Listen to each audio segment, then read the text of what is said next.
Hello Gemini, thank you for joining me for your weekly forecast for the Sun or the Ascendant for week commencing the 1st of October.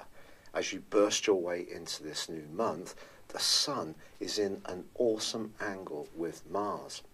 Now it is true that Mars is still struggling in that right angle with Uranus, which can be creating a lot of restlessness, but this particular aspect really can supercharge you when it comes to your sense of enthusiasm, where you want to open up your world, use your creativity, your drive, your personal charisma.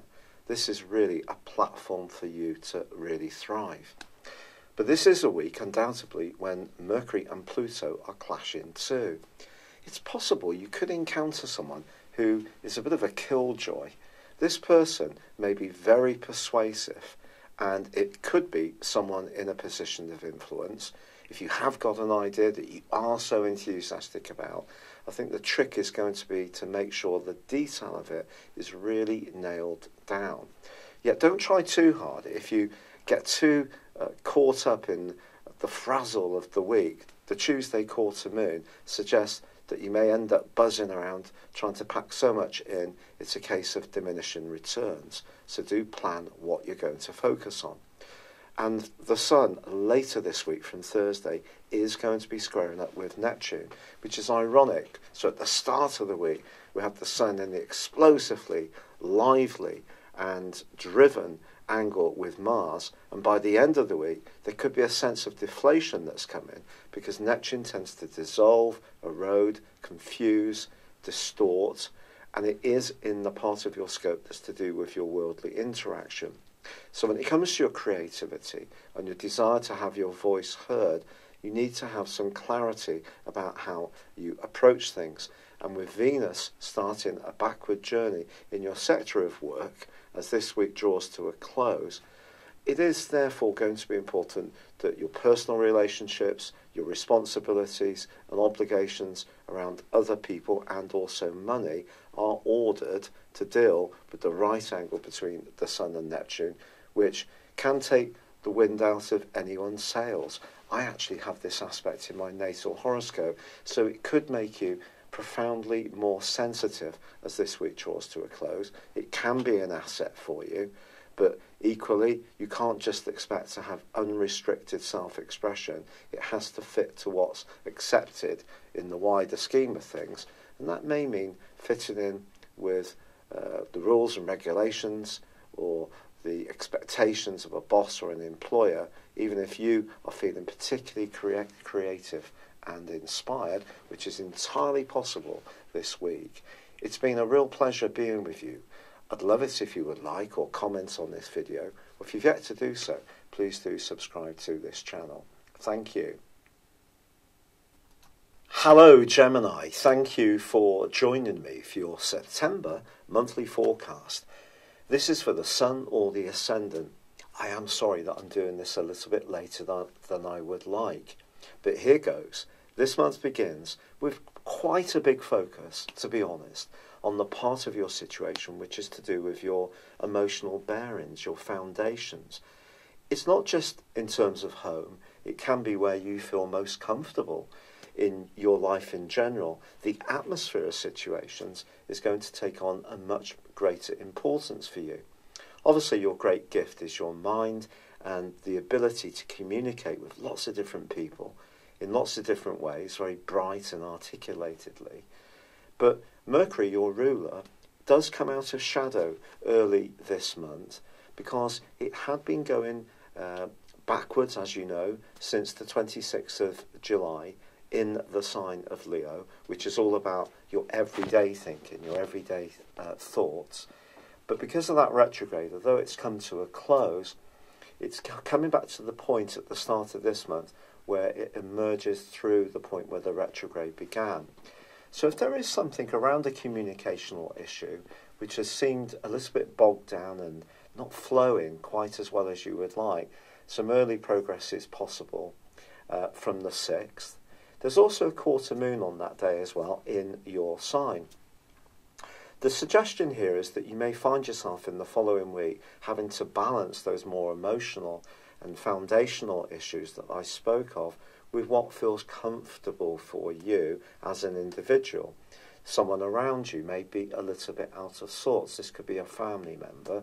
If you share accommodation with someone else, you may be more conscious of your need for room or the impact that other people have on your space.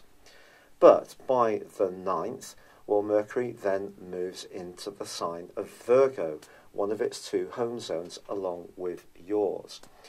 Mercury in Virgo is very much to do with the detail of things, and it's to do with thinking in a very dry way, which gives some kind of tangible result from whatever it is we're focusing upon. And I think the chances are something could be altering around the base of your existence. So that could be your home. But it could see you, as Mercury moves on the 9th, have a really important conversation with someone about something from the past. You could be recollecting, there could be a reunion. But because there is a grand Earth trine with Saturn and also Uranus, which will last for a few days, this can be a springboard to better understand your needs when it comes to your immediate environment, wherever you find yourself. But of course, on the 9th, there is also a new moon. And this new moon gives you the opportunity to perhaps redecorate, move your furnishings around, declutter, perhaps think about starting a business from home, because this new moon forges a beautiful link with Jupiter and also feeds into the location of Pluto. So these 2 links for you are very much about making the most of your assets. Whatever they may be, you can squeeze a bit more from them. And imagination can be part of this too, because Neptune's on the other side of the heavens as well, remember. And that's having a big impact on how you're thinking about your more worldly activities. But Uranus and Saturn are going to be feeding into this as well. So it's a chance to be enterprising, to think about your resources, perhaps a bit more reflectively, but you can do so in a positive way. Now, from the 11th through to the end of the month, well, Mars is going to be clashing with Uranus again. Mars moves back into the sign of Aquarius. Now, for you, this is a great location insofar as it gives you a desire of adventurism, of independence. But with Uranus locked away through till November, in a very tender part of your horoscope, I think what can happen from the 11th through to the end of the month is an issue that you might ordinarily turn the other cheek to, can take on an almost furnace-like intensity and could get under your skin a little bit. You could discover something that you didn't know before on a point of principle or even a basic fact, which also could be very surprising. At the heart of this month, Venus and Mars are also going to be in a tete-a-tete. Now, Venus for you initially is in a gorgeous location because it's in the part of your horoscope that's to do with playfulness and to do with love and romance. But then it gets much more practical for the rest of the month. But it's not the end of the opportunity to be more outgoing, because both the Sun and your ruler Mercury are going to be moving into the sign of Libra for the last 10 days. And this gives you a wonderful opportunity to rejuvenate your enthusiasm over anything that you feel passionate about. And it can see you wanting to be more playful, go out and about, mix and mingle much more, and demonstrate your classic Gemini qualities. There is also a full moon, and this full moon occurs in the sign of Aries. So there may be some balance to be found between the passions you want to pursue as an individual and what you need to do in terms of the collective response to your life. In other words, your responsibility to friends, and also thinking about your longer term future. So I think there is going to be times this month when you could feel a little quieter, a little more reflective, but there's a lot to learn from this, and you can emerge from this and feel more outgoing, more spontaneous, more entertaining. And if in a romantic context you are thinking about things carefully on the back of Venus's square with Mars, and also in terms of the more introverted energies of Mercury being in the 4th house, which can see us bottling up our feelings a little bit, I have to be honest. But once it emerges, you're going to be that much more outgoing. Now, the other thing to mention is that Jupiter and Pluto do retain a fantastic link all month. Jupiter is, of course, traditionally about good fortune. Pluto's about change. Pluto can be about ruthless change, where we are so mindful of getting what we want from situations that we sweep opposition apart, or it can see other people inflict that kind of energy upon us.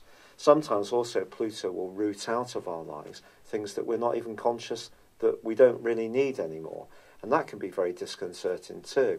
But in this combination, I think there's every chance that if you're working hard at something you feel passionate about and that you enjoy, there could be something that falls into place very well for you around earnings or a job this month. I do hope so.